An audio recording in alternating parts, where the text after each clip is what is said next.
before we start the video, do you notice any difference? I haven't got my glasses on. I haven't got any contact lenses on. I also don't have any eye makeup on. And that's because I am approximately 84 hours post-operative. I had my laser eye surgery on Saturday the 18th of July. I thought what I'll do is make a video for all of you, answering you guys' questions, giving a full review of my process, A to Z, of what exactly happened. I know it's still early days, but I'm going to talk about everything today. Okay, so I've been wearing my glasses since I was 10 years old. I couldn't really see things on the board in the classroom, and that was because I had poor vision. I couldn't see things far away. And ever since then, I've been wearing glasses. So 15 years of my life, roughly, I've been wearing glasses. And it was around when I was 14 years old in year 9 when I first started to wear contact lenses. I started off by wearing, daily lenses that were daily disposable lenses. And then around 16, 17, I started to wear coloured contact lenses. Again, they were daily disposable ones. I tried to do the monthlies, but they weren't really compatible with me at that time.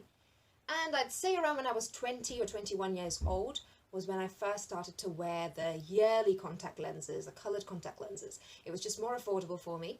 And you might be asking, why did I ever want to wear contact lenses? Well, the answer is very simple. If you've been a wearer of glasses, especially in your school years, then you'll know that you probably get bullied if you wear glasses, okay? You're considered less attractive. You don't get anybody asking you out. You get called Four Eyes. I used to get called Ugly Betty. So, and plus I started to do performing arts like dance and stuff, and I didn't want to wear glasses, obviously, on stage when I'm dancing or performing. So it was one of those things. I had really low self-esteem growing up. I had very low confidence, and I didn't think I was an attractive girl. And for me, switching to contact lenses was about having that time, that time off from being a geek and being able to be attractive and glamorous, and I could do my eye makeup and wear lashes and all these different things. I'd been considering doing laser since I was about 18 years old, but it was a case of saving up the money for it because it is an expensive procedure. Also at that time it was, safe, but my optician actually said, well, actually there's always that risk that you might lose your eyesight. And I don't think that was a very good move on his part, because that stopped me at my tracks. I didn't want to do any more. Then I thought, okay, when I get my first job, I'll get my my laser eye surgery done.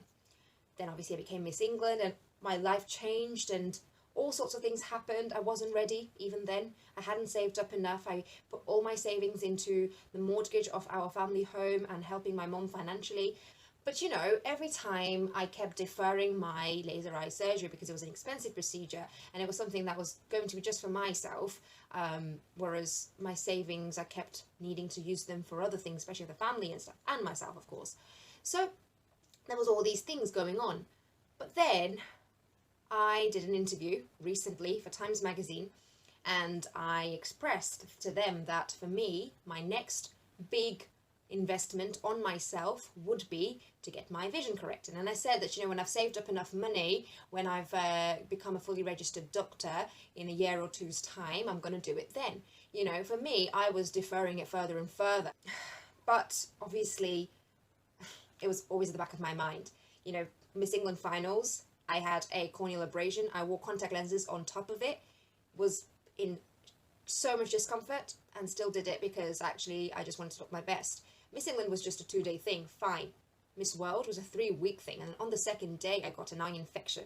So I had no choice but to listen to my doctor and wear glasses for the majority of the competition. I know I was putting on a facade just to try to tell myself it's okay, you're breaking stereotypes, you're being an ambassador for all these young girls out there and making glasses attractive and all these things.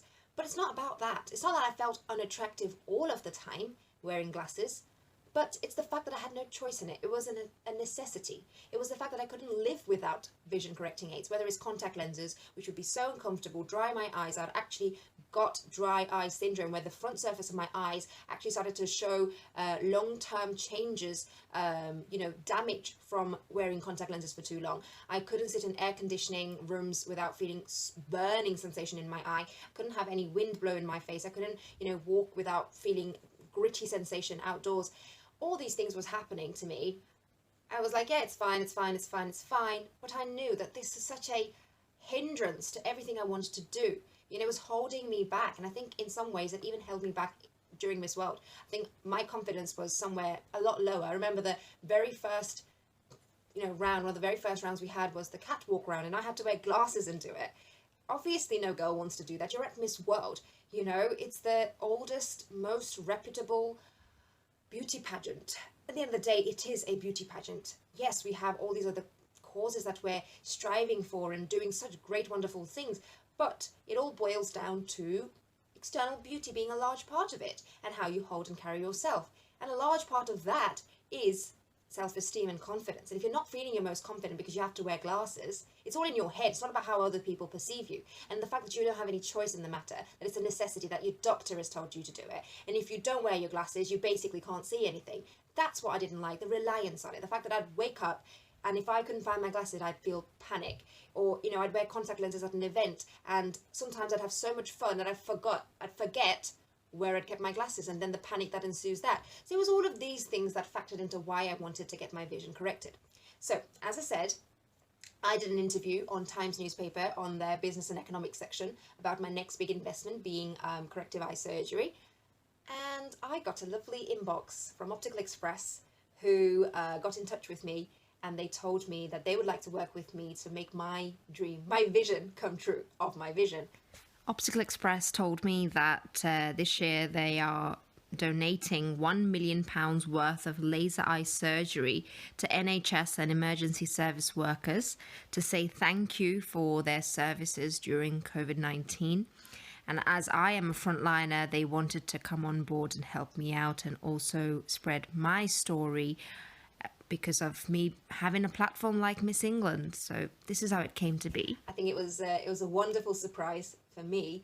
I was really touched by the whole thing, really, and it happened so quickly. Okay, I got my actual surgery done in Nottingham, but Optical Express, they're in every single city almost. They're in Derby as well. They've got certain of their surgery clinics in certain cities only. But mine was fairly close to me, so it wasn't a problem at all. I'm going to be having my other post-operative appointments at the Derby clinic from here on. And I'd say this was all towards the end of June time, and within a week or so when this article came out and they contacted me, and within a week we had an appointment ready in place, okay? All done within a week. That's how quick it was. So thank you, Optical Express, for being so quick and efficient with the whole thing. I told them that I was on a time deadline. I wanted to get it all done by the end of July. I wanted to get annual leave at the end of July because from August onwards I was going to return to work, and I didn't want to use up my my annual leave in the new year, essentially, because then it would sort of interfere with other plans that I have, especially travel plans and Miss England travel plans and commitments. Okay, so I wanted to get it all done within this academic year, end of July. They took all of that into consideration, and they were like this: within a week, appointments done. Okay, now let's talk about what I got done. So before I tell you what I got done, let me tell you about the laser eye surgeries that are available out there. So there's three main types, well, 2.5, so to speak, okay? One's just a better version of one of them, so to speak. So there's LASEK, LASIK, and the IDesign LASIK, okay? So LASEK is spelled L-A-S-E-K, is basically laser-assisted sub-epithelial keratectomy, okay? In LASEK, there's a small layer of cells on top of your eye, in the front surface of your eye. It's called the epithelial layer. It's very, very, very thin, basically. And what they do is they put a solution, an alcohol solution, on your eye to dissolve the top layer, and then they apply a sheet on top and then remove the sheet, which attaches onto the top layer of your cells and removes those cells. And then they use a laser to essentially make the corrective procedure, okay? For people who can't see things far away, what they're trying to do is make the top surface, the front surface of your eye, thinner by whatever fraction that each person needs it. It all depends on the power of their vision problem, essentially, okay? And then what happens after this is you get a protective contact lens applied on the surgical site, which is the front of your eye, and you go home with it, okay? And the recovery is usually a week, okay? So you have to take a whole week off work, potentially, just so the recovery is done smoothly. After 4 days, the contact lens, the protective contact lens is taken off, and you pretty much start to get good vision almost straight away to within a week's time. Okay, so that's LASIK. LASIK, L-I-S-I-K, is the one I had. It's called Laser Assisted In-SITU KERATOMEILEUSIS. It's a big word, I know, but what that is slightly different. It's something that more people get done, especially if their cornea is nice and healthy and thick. What they do, instead of getting rid of the front surface of the eye, the epithelial layer completely, they just make a flap with one laser. They make a flap around flap, and they flap it open like a book. Okay, they flap it open like a book. Then the second laser comes in and takes off the bits. Again, that's made to measure based on your eye and how bad your eyes are, or how, you know, whatever vision problem you have. So that laser does the correction, okay? Now, instead of the contact lens being applied, as we said for LASEK, you use your own epithelial cells, your own flap essentially is put back on top like this, okay? And then you just leave it for 24 hours and it just heals in place. This is much quicker because it's your own body that you're using to seal everything into place, okay? So this is the main difference between LASEK and LASIK. And then there's a third type, which is IDesign. IDesign is basically LASIK, the second thing we talked about, where you create the flap like a book. However, in IDesign, everything is machine controlled, okay? So they take these really minute, accurate measurements of your eye, and they check for the tiniest little changes, tiniest little differences between one eye and the other. Because remember, your eye actually is like a fingerprint. It has very tiny little facets to it. And the machine does all the reading, as opposed to a surgeon doing the reading manually. And the machine talks to the laser machine, the other machine basically, and tells them what to do. So everything is really, really accurate and more detailed, and you just get a much better result, okay? Slightly more expensive than the other two I explained, but it's just better outcome essentially. So what would determine which one you get, LASEK versus LASIK? Well, it depends, as I said, on the thickness of the front surface of your eye. If you've got a thin one to start off with, they usually go for LASEK, which is the first one we spoke about, where we don't use the flap at all, we use the contact lens. And the second one, LASIK, which I had done, is if you're healthy and you've got nice thick front surface of your eye, and you can make that flap happen, okay? So, you know, there's pros and cons of either. Most people are compatible with LASIK, the one I had, the flap one. You know, it does have a quicker recovery. It's 24 hours to recover from that. But the problem is that not everybody is compatible with LASIK, whereas most people should be okay with LASIK, right? And also, you do get some dry eyes with it. On the other hand, LASIK, as I say, it's better for, it's compatible with everybody. It's better for people who have thinner corneas, front surface of their eyes. It's better for people who have worse vision. And also, it's better if you don't want to have that bad a case of dry eyes, which is, you know, you're using a laser, you're using to burn the surface of your eye off, essentially. You do get dry eyes from either of these surgeries, but LASIK is slightly better. So, what I got done was the IDesign LASIK, which is the best of the best, essentially. And Optical Express are one of the best providers of this particular surgery, right? So I'm going to give you a timeline of what happened. So 22nd of June this year, 22nd of June 2020, was the last day that I wore any eye makeup, because I was told I should be 1 week free of eye makeup prior to coming in for my eye appointment, where they do all the tests and everything is looked at in full detail. 2nd of July was my eye appointment. I went in, they checked the thickness of my cornea, the front surface of my eye. They checked the pressure of my eye. You're checking for glaucoma. What they do is they blow a little puff of air in your eye and see the pressure of it. They measured, you know, if I had any vision problems. They looked at the back of my eyes with a special, you know, special looking device essentially. And they also had a good look at the front surface of my eye to measure how bad my dry eyes were. And the end outcome of this on the 2nd of July was that your eyes are quite dry. You're going to need to use some drops, okay, to use during the first week. I had to use my Hycosan sodium hyaluronate, which is basically hyaluronic acid drops, minimum of 4 times a day. I was also told to apply hot compress, which I'm going to be so cringy to show you what I've been using. So this is basically a sock. I put some rice in this and just tied the end. I just pop it into the microwave. It gets all nice and warm for 1 minute, and then every time I go to bed, I pop this on my eyes and go to sleep, okay? So I've been doing that for a week as well. Every time I went to bed, I was doing that. I was using my Hycosan Red, you know, drops, and I was also using my lubricating artificial teardrops as many times as I wanted, but at least 4 times a day minimum, okay? So I did that for 1 week, and then on the 13th of July I had my second appointment at Optical Express in Nottingham, where they checked my dry eyes again. I remember it was such an ordeal. I had a night shift that night.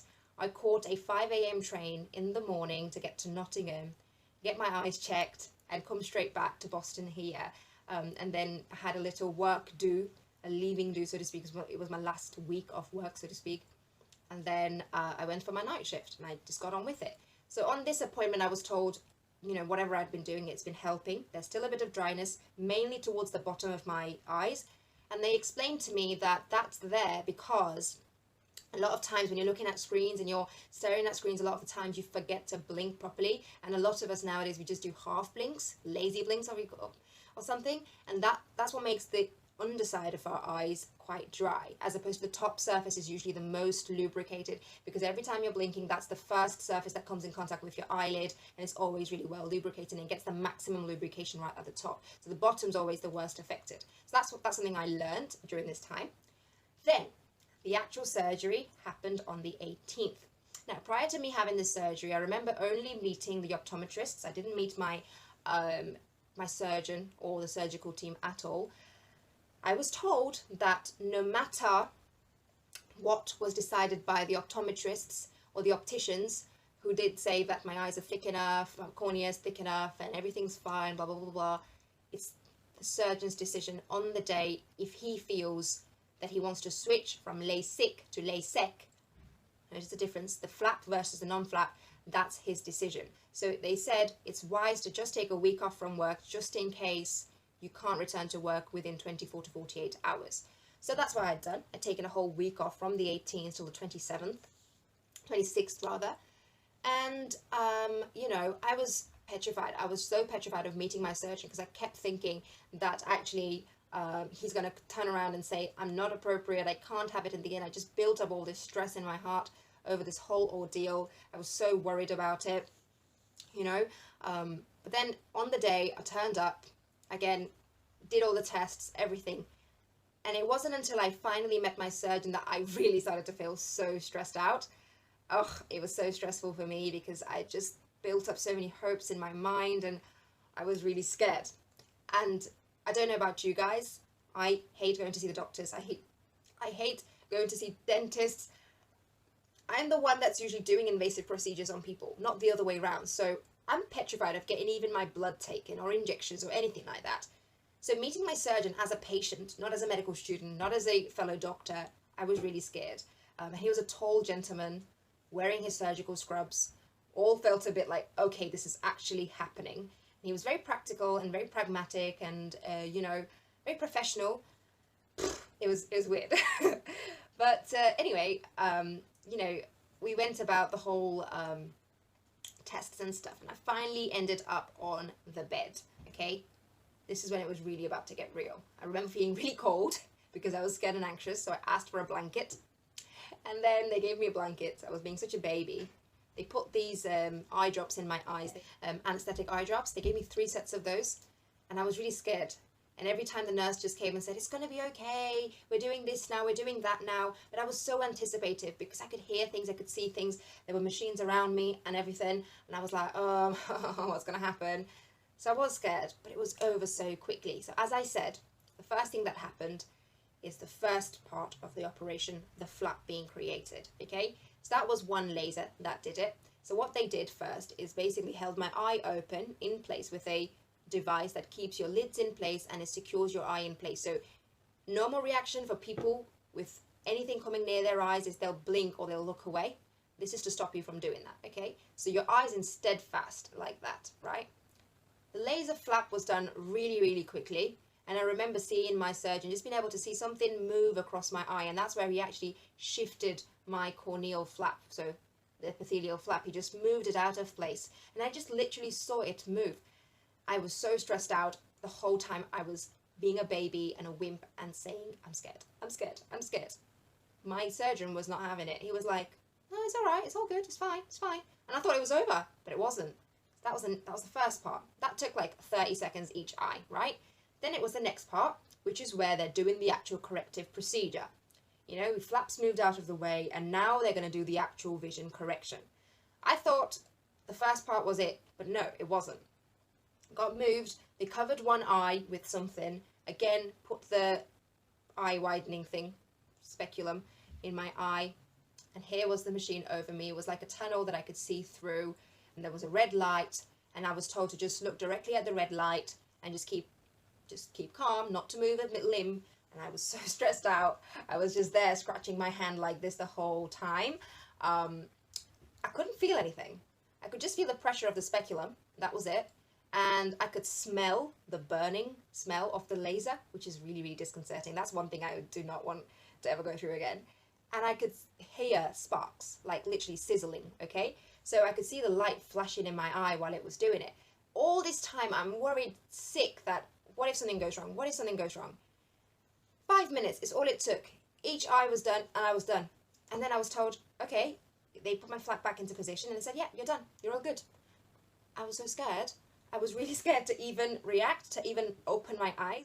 I was afraid to look at the clock on the wall. Okay? I remember feeling so emotional and overcome with emotion. I was so scared. Most people have panic attacks before the surgery. I had a panic attack after my surgery. Miss England, who had given interviews just before this surgery in front of these people of how, you know, why I want to do this, blah, blah, blah, blah, had lipstick on and all sorts, right? I was there crying and hyperventilating, holding hands of two nurses and holding onto this bottle, drinking like that, like a baby. Okay, so that's what actually happened. So after about 5 minutes, once that had been finished, when I'd finally regained my senses and stuff, I was taken to another room, and in this room there was a sit down. I had to sit down somewhere, and there was another little microscope in front of me. The surgeon was on the other side, and he was going to manually have a look at my eyes and check if there's anything else that needs to be fixed, or if there's any fibers and stuff like that, because after your surgery you do get a little bit of bleeding, so they do dab at your eyes with a bit of cotton just to get rid of any sort of you know, bleeding or exudate or any sort of like residual bleh, basically, right? This was scarier because I wasn't lying down and I had to physically keep my eyes open, and here he was in front of my eyes being like holding something fine and trying to clear something out, and he kept asking his nurses, can I have this, can I have that, and he wouldn't tell me if something's wrong. So there's just a little bit of fiber. Okay, no, what's this, what's this, what's that? I was panicking. I was thinking, hold on a second, why is this happening? Because this eye was fine. He looked at this eye and it was all good, and then when he looked at this eye, he kept needing to do little bits and bobs, little you know, tweaks, and I kept thinking, has something gone wrong with this eye? I kept thinking that. Okay, I asked for a nurse to hold my hand. With the other hand, I was holding onto this new blanket that I've been given, and I was like this, waiting for the surgeon to do his thing. In the end, it was all fine, and I walked out of there in one piece. I got in the car, and about 40 minutes after my surgery is when I started to feel some sensation come back to my eye, because remember, before this, it just felt like my eyes are kind of there, I can see, but they're not really moving. So 40 minutes after, you know, I could still see things close by were blurry, but far away things were a lot clearer than when I was wearing glasses and stuff. And I sat in my brother's car and we headed back home, and this is when the pain started to come back because the anaesthetic had worn off at this point. I remember having to wear these sunglasses that was gifted to me very nicely by Optical Express.